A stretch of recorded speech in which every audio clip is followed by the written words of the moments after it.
Fala, meus queridos alunos, minhas queridas alunas, sejam bem-vindos a mais essa aula do projeto Enem em Ação.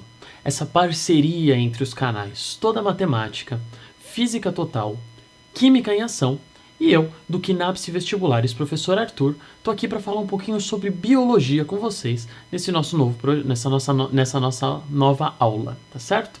A gente vai resolver, então, como a gente tem feito nos outros vídeos, as questões antigas do Enem, para que você possa ir aprendendo como faz para resolver essas questões. E, é claro, sempre um complemento às aulas desses 4 canais sensacionais que você pode aí acompanhar o trabalho, tá bom? Vamos dar uma olhadinha na questão que eu trouxe para vocês hoje, para a gente poder começar a trabalhar um pouquinho com ela, tá certo? Vamos lá.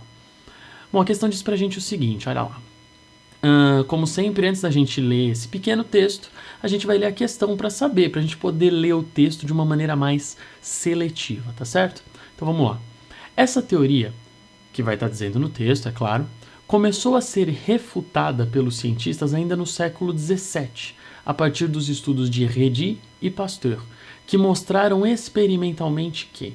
Então ele vai dizer para a gente, ele está perguntando para a gente o que mostraram os experimentos de Redi e de Pasteur.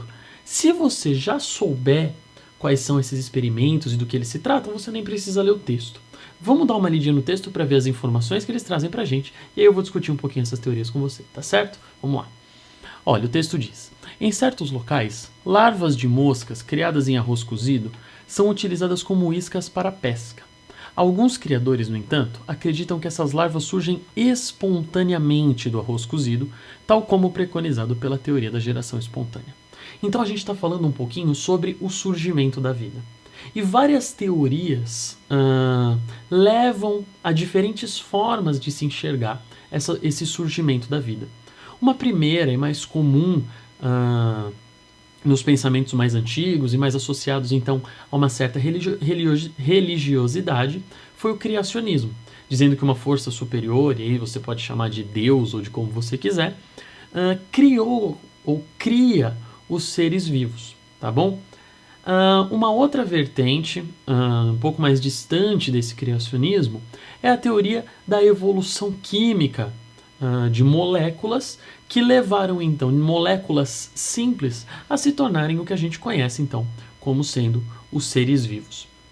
A partir dessa teoria da evolução química, a gente vai ter, então, várias vertentes. E uma dessas grandes vertentes para explicar o surgimento da vida é essa ideia da geração espontânea, que dizia que certos compostos que a gente encontra, então, no ambiente têm uma certa força vital, que é uma capacidade de gerar seres vivos. E a partir dessa força vital contida nesses compostos, alguns seres vivos, então, iam aparecer.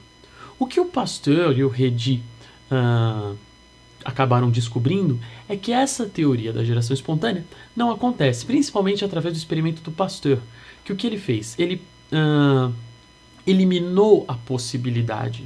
Então, em um meio nutritivo, que se considerava que tivesse essa força vital, ele eliminou, então, as formas anteriores de vida. Se você der uma olhadinha na nossa aula, eu explico direitinho esse experimento para vocês. O que o Pasteur fez foi, então, eliminar as possibilidades da existência de uma forma de vida pré-existente naquele meio, e, então, deixou esse meio isolado do ambiente. Ou seja, eu tenho um meio isolado do ambiente e sem nenhuma forma de vida prévia ali.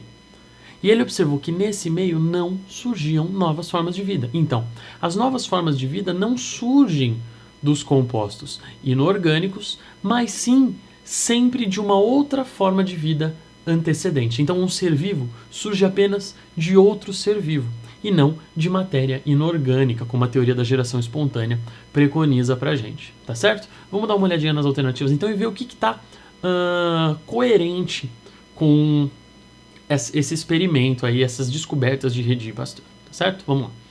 Alternativa A diz pra gente: seres vivos podem ser criados em laboratório. E essas teorias disseram pra gente justamente o contrário, né? Seres vivos precisam ser criados a partir de outros seres vivos.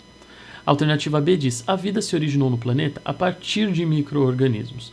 E o que essas teorias de Pasteur e de Redi estão dizendo não é nem tanto como a vida se originou no planeta, porque o problema da origem da vida não foi esclarecido, mas simplesmente eliminou a possibilidade da geração espontânea. Então, para um ser vivo existir, precisa de um outro ser vivo primeiro. A alternativa C diz pra gente: o ser vivo é oriundo da reprodução de outro ser vivo pré-existente. É exatamente isso a alternativa correta, a alternativa C. Espero que vocês tenham acompanhado bem esse nosso raciocínio, que vocês tenham entendido. Qualquer dúvida, é só entrar no fórum que a gente tem lá no nosso site, deixar o problema que você está enfrentando, que eu vou ter o maior prazer em responder para você. A gente se vê numa próxima oportunidade. Um abraço e até lá. Só mais um recadinho. Se você chegou até aqui é porque provavelmente você gostou da minha aula. Então eu queria pedir para você dar uma baita de uma força pra gente. Se você veio aqui do ladinho, eu deixei para vocês o link para nossa página no Facebook e a nossa conta no Twitter. Então curte lá a nossa página, segue a gente no Twitter, e se você entrar no nosso site tem um monte de conteúdo bacana. A gente tem texto, a gente tem mais vídeos. Se você tiver alguma dúvida, a gente tem um fórum bem legal lá que dá pra você tirar as suas dúvidas. Então dá essa força pra gente, compartilha com seus amigos esse nosso trabalho e vamos fazer esse projeto crescer cada vez mais. Um abraço.